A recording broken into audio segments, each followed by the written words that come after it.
Se trata de las metodologías cualitativas para análisis y estimación de la vulnerabilidad en la gestión del riesgo de desastres y ahora lo de moda que es el cambio climático. Como lo hemos visto hoy, me imagino que a lo largo de la semana, cuando hablamos del riesgo, de una vez empezamos a pensar o nos lleva hacia la amenaza. Eso es lo que normalmente la gente asocia, el riesgo con la amenaza. Y la amenaza como un fenómeno físico, como lo dijo Tatiana hoy, pero en realidad en Colombia y Latinoamérica nos hemos dado cuenta que el daño realmente no sucede por el fenómeno natural. El daño sucede por el contexto social, por las políticas y también por el medio ambiente en el cual se desarrolla ese fenómeno.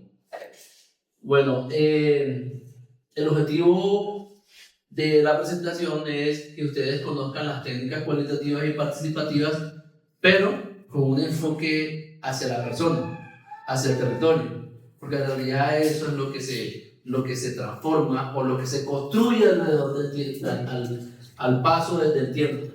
Normalmente cuando vemos la fórmula del riesgo lo vemos así, amenaza por vulnerabilidad y todo lo que le quieran meter cuando le metemos cambio climático y todo eso. Sí, profe, no me hagas así porque te desconcentran. Estoy echando porra. Pero la vulnerabilidad en realidad no viene después de la amenaza. La vulnerabilidad se construye antes de que suceda el fenómeno amenazante. Está en el territorio. Es una construcción social, como lo dicen los científicos.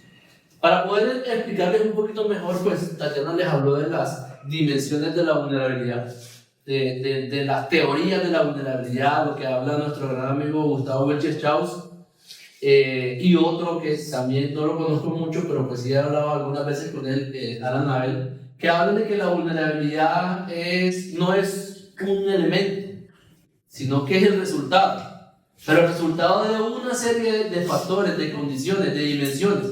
Hablamos de la vulnerabilidad global o hablamos de la multiamenaza, porque es que cada una de ellas hace que la otra se potencialice de acuerdo al contexto en el cual se desarrolla. O sea que las vulnerabilidades no son individuales, son un conjunto de elementos que hacen de acuerdo al tipo de desarrollo que se presenta en un territorio y a las políticas y a cómo las personas quieren verse más adelante o cómo se ven en ese momento. Para eso entonces, Tatiana habló de que la vulnerabilidad estaba construida por ciertas dimensiones, como por ejemplo la susceptibilidad, la fragilidad y las capacidades. Voy a desmenuzar un poquito la susceptibilidad, bueno, cada una de ellas. La susceptibilidad es el grado en que algo o alguien pueda ser afectado por una amenaza. Incluye entonces dimensiones como por ejemplo los factores sociales, los económicos, los demográficos, ambientales, funcionales, ecológicos y todo eso. Cuando yo hablo de eso entonces, que es el grado de que algo o alguien pueda ser afectado y que incluye dimensiones, ¿quién me puede dar un ejemplo de eso?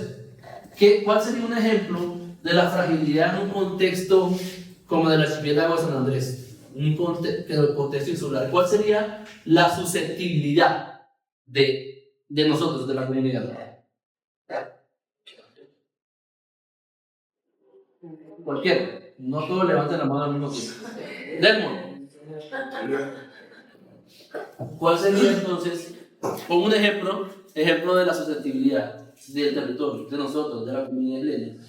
La susceptibilidad es como, diría yo, eso de que siempre hay una diferencia de costumbre, de tradición. Nos basamos mucho en tradición. Sí, bueno, puede ser. Yo te pongo un ejemplo. La susceptibilidad en un contexto demográfico es la sobrepoblación. La susceptibilidad es que nosotros metamos a 10 personas en una casa de 2 cuartos. Arturo. La mala planificación del territorio. Ese es la susceptibilidad. Todo sale de ahí. Si el territorio no está planificado, va a ser más vulnerable a un territorio planificado. Porque no hay vías, no hay acueductos, no hay servicios básicos. Entonces, al no tener una buena planificación, vamos a estar más afectables y se va a aumentar la vulnerabilidad.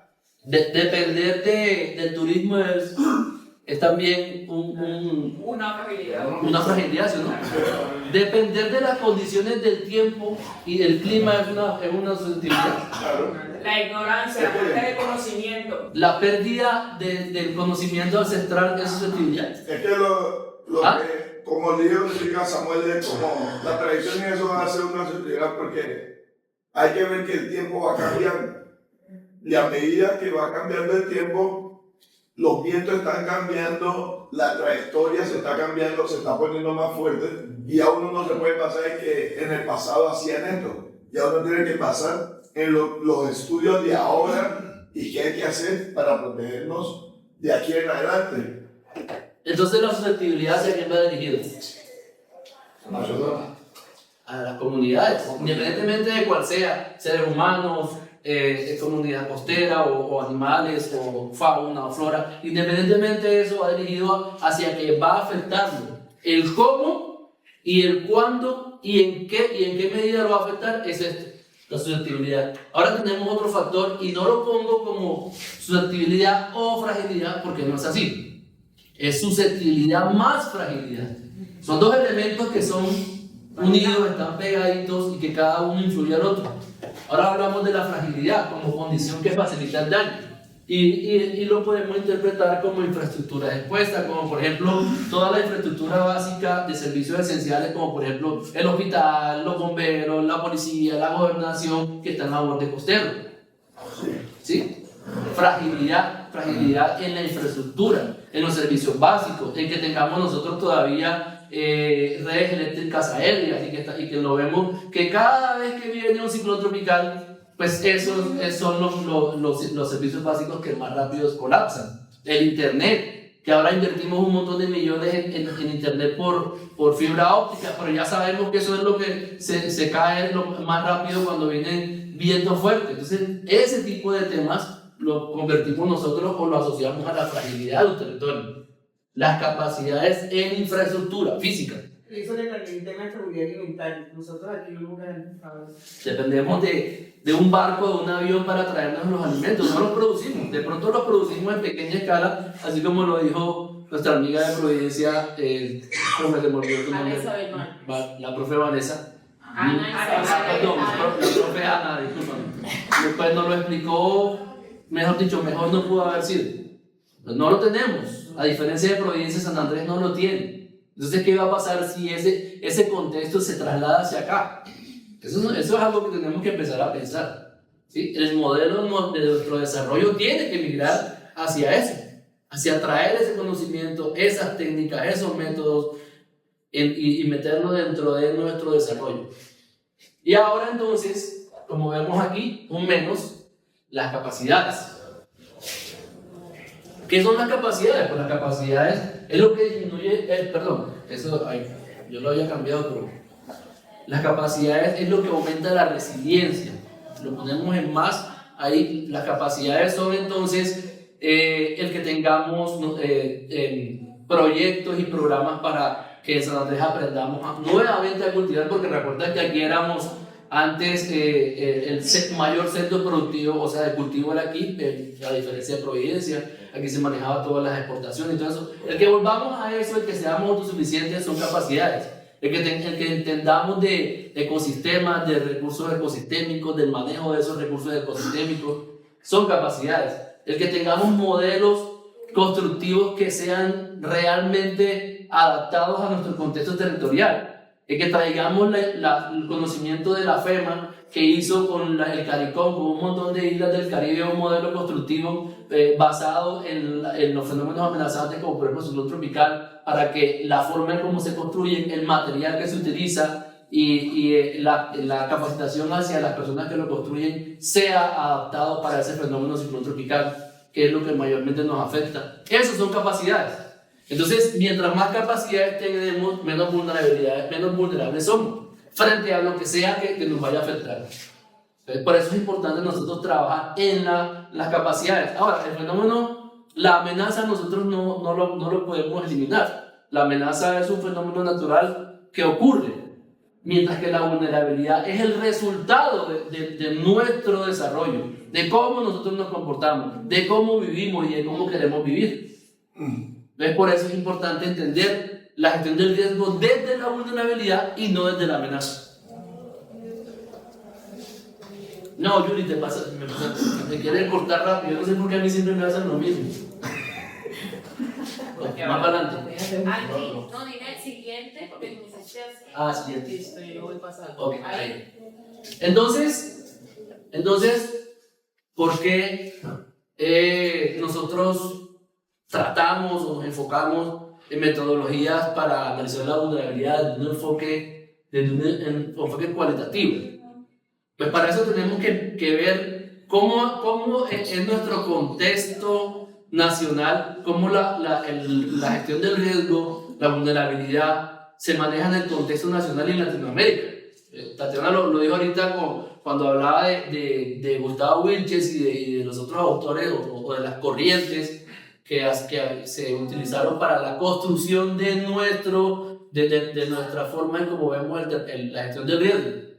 Desde las personas, desde su vivencia cultural, desde su historia, su registro histórico de las amenazas y desde contextos territoriales. Para eso, entonces, tenemos unos métodos como, por ejemplo, el análisis participativo de la vulnerabilidad y de las capacidades, que son herramientas como, por ejemplo, los talleres, los registros históricos, el mapeo comunitario y participativo, las matrices, dando un tipo de contexto específico de esa zona o de ese diagnóstico local, en donde se identifican activos o elementos críticos propios de ese territorio. También tenemos entrevistas semiestructuradas con grupos focales, en donde se capturan narrativas, donde se entiende la vulnerabilidad propia del hogar y de esa comunidad barrial, con trayectorias de afectación y además de eso que nos sirven para triangular con métodos cuantitativos y poder entonces integrar y buscar soluciones a esos temas que ya se identificaron. Talleres con stakeholder, que es como las partes interesadas o como esas personas que se ven afectadas o que nos pueden colaborar, como los cooperantes o los colaboradores, también son bastante importantes. Reúnen comunidades con organizaciones. Entonces, esa reunión genera productos y los productos se traducen en elementos prácticos que van a ayudar a la resiliencia de una comunidad. Métodos como el Delphi y la consulta de expertos son especialmente importantes en contextos o territorios como en el de San Andrés, hablando específicamente de los ciclones tropicales, en donde no hay mucha información. Nosotros podemos ver información como, por ejemplo, o metodologías como la que nos va a presentar la profe Tatiana hoy, pero son metodologías y estudios que se han hecho en contextos como, por ejemplo, remoción en masa, inundaciones, sismos. Pero cuando empezamos a ver estudios o metodologías para evaluar la vulnerabilidad y el riesgo por ciclones tropicales, es difícil. Es difícil por todo lo que conlleva un ciclón tropical, porque no es un elemento, es una suma de elementos, como por ejemplo la inundación, como por ejemplo el viento, como por ejemplo las mareas. Todo es unido en diferentes trayectorias, en diferentes contextos, como por ejemplo cuando la marea está alta, cuando la marea está baja. Entonces todo eso unido, mezclado, es difícil de proyectar, y por eso los estudios también son así de difíciles. Lo complicado y lo costoso que es ir al análisis de ese fenómeno, tomando en cuenta todas las variables que tiene. Herramientas como por ejemplo el Impact Chain o cadena de impacto, en donde se modelan procesos de vulnerabilidad y se le ponen indicadores con porcentajes, con proyecciones. Eso ayuda a entender y a modelar ese fenómeno para nosotros poder empezar a tomar decisiones. Y las narrativas y los talleres con escenarios donde se construyen, donde se escuchan a las personas, donde se les recomienda, donde se extrae lo que ellos conocen para nosotros modelarlo y poder generar entonces un producto que realmente sea y apunte a ese fenómeno y reducir su vulnerabilidad. ¿Sí, la cámara mientras él mira. No. Ya está.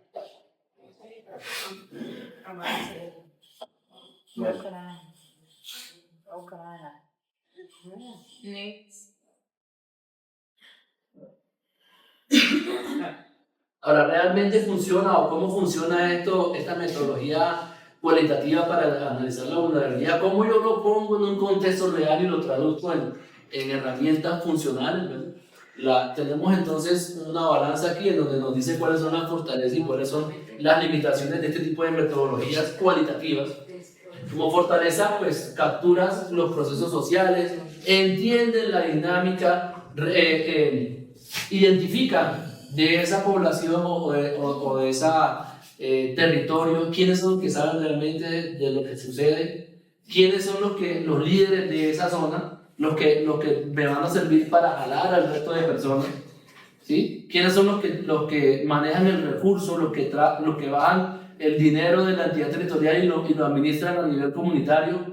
O sea, todo ese tipo de elementos o de información que en un modelo matemático, numérico, no es capaz de identificar, lo podemos identificar como una herramienta cualitativa, ¿sí? Ahora, las debilidades, como todo, es difícil de comparar, pues porque son saberes que son temas como dijo la profe, que aunque de pronto se manejan las cosas de una forma, pudieran ser de otra forma, desaprendiendo y entendiendo que bueno, lo aprendiste así, pero hay otra forma mejor de hacerlo.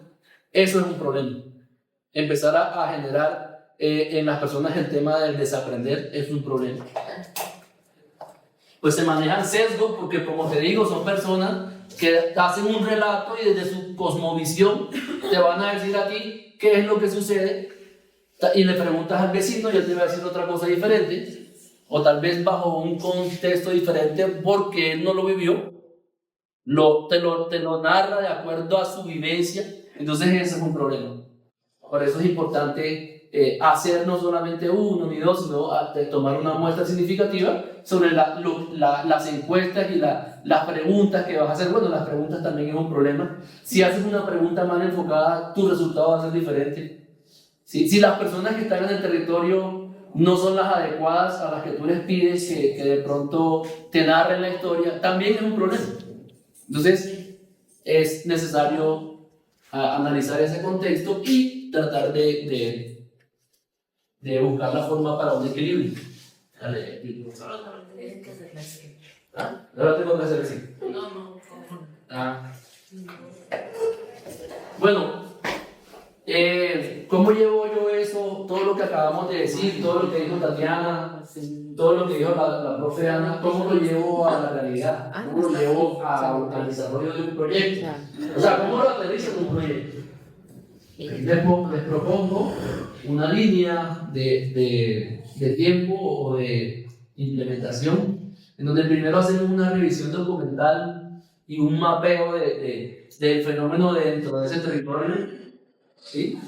Luego tomamos por medio de talleres o por medio de ejercicios con la comunidad y extraemos sus conocimientos, sus saberes, lo trasladamos y lo plasmamos a un documento.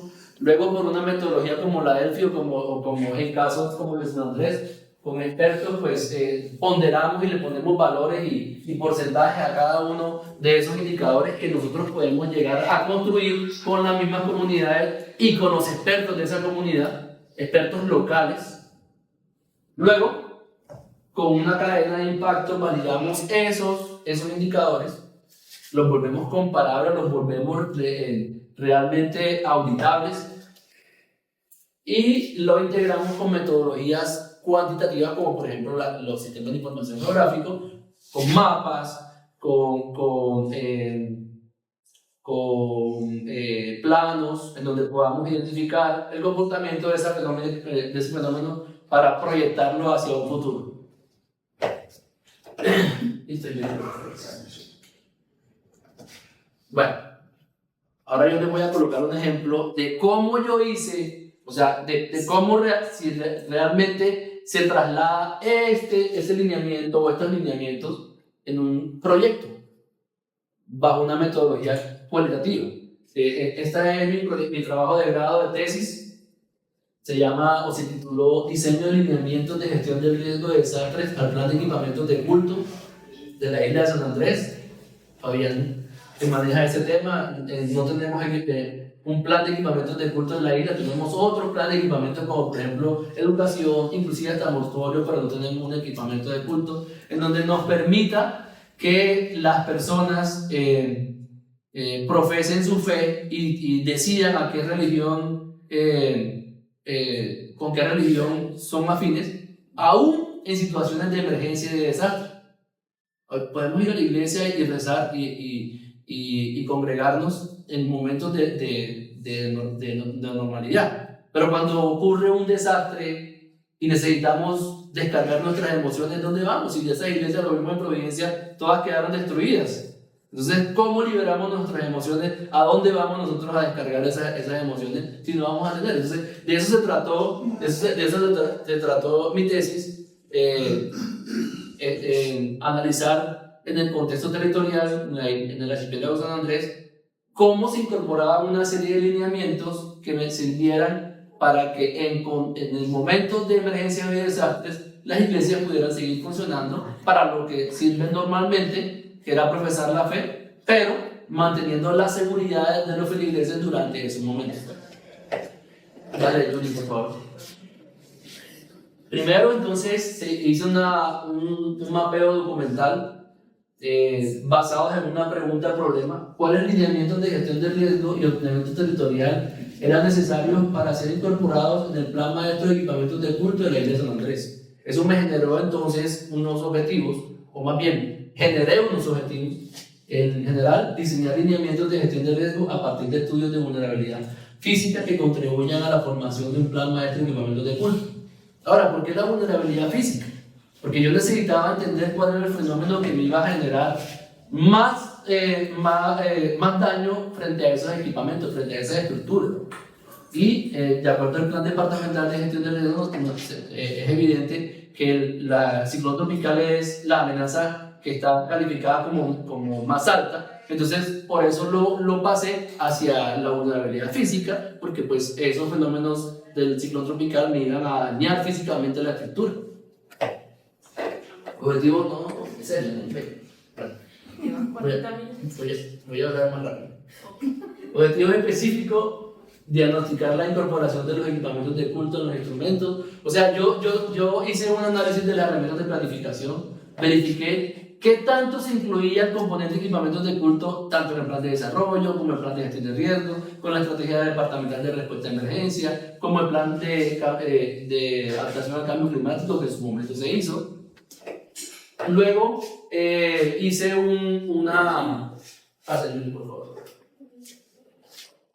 Luego hice una metodología en donde, por medio de un grupo de profesionales expertos de la isla, tomando en cuenta que no había suficiente información, ni había una metodología que fuera única para analizar estructuralmente lugares, pues tomé la decisión de implementar una metodología que pudiera dimensionar cualitativamente y de forma comparativa ese fenómeno, la vulnerabilidad física de los equipamientos de cultos, y este enfoque me generó que yo integré ese conocimiento de expertos con una serie de factores físicos, estructuralmente hablando de las iglesias, por medio de información que se recolectó en sitio. Fuimos a los líderes religiosos, por medio de unas preguntas, buscamos entender cómo era esa dinámica, cómo influía el fenómeno ciclotropical dentro de la estructura y cómo se comportaba socialmente en tu comunidad religiosa ese fenómeno o la pérdida de ese elemento en momentos de emergencia y desastre. Dale, Julio. Por medio de la metodología de consulta de expertos, diseñamos una herramienta en donde por medio de 5 componentes y 17 indicadores y la ponderación que se le dio por el conocimiento de esas personas que trabajaron en la reconstrucción de Providencia, arquitectos e ingenieros de la isla que inclusive trabajan con nosotros en la Secretaría de Gestión de Riesgos, pudimos llegar a darle un valor porcentual a cada indicador tomando en cuenta el alcance que nosotros queríamos darle o la conclusión a la cual queríamos llegar. Entonces, como no había información, ellos fueron capaces de decir: yo considero que a este indicador le podemos dar este valor a este bajémoslo porque lo que queremos es entender este comportamiento dentro de ese tema, del fenómeno en esa comunidad religiosa. Dale, Yuri. Dale. Luego, por medio de una herramienta metodológica, para que fuera fácil de entender, utilizamos una metodología por colores, y entonces pudimos asociar cada componente, dos componentes principales con tres componentes secundarios, como por ejemplo el vientos fuertes, inundaciones por lluvias torrenciales o marejadas ciclónicas. En cada componente lo evaluábamos y nos daba a nosotros un color, y ese color lo cotejamos y medíamos el nivel de la vulnerabilidad física de ese equipamiento. De cada equipamiento de culto evaluamos su vulnerabilidad física, ¿vale? O sea que nos arrojaron 47 resultados. Eso lo pasamos a Impacting, o sea, esa iglesia o esa ubicación geográfica la montamos sobre un mapa y nos sirvió para entender entonces cómo el viento, cómo la inundación por escorrentía o cómo la inundación por marejada ciclónica impactaba o exacerbaba la condición de que esa persona me decía. Porque la persona, el líder religioso me puede haber dicho: no, lo que pasa es que yo tengo un mes de estar en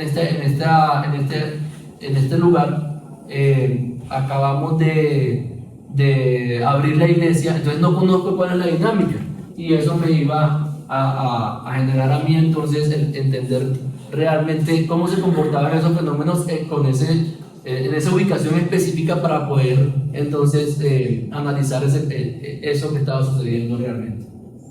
Como conclusión, entonces, pues, los métodos cualitativos nos devuelven esa perspectiva humana, nos ayudan a entender cómo el territorio se comporta y cómo la comunidad participa y convierte la gestión del riesgo en un proceso transformador y no solo en un ejercicio técnico. Nos permite escuchar el territorio, entenderlo y actuar con él y no sobre él, que al final de cuentas es la función o la finalidad de la gestión del riesgo de salud. Muchas gracias.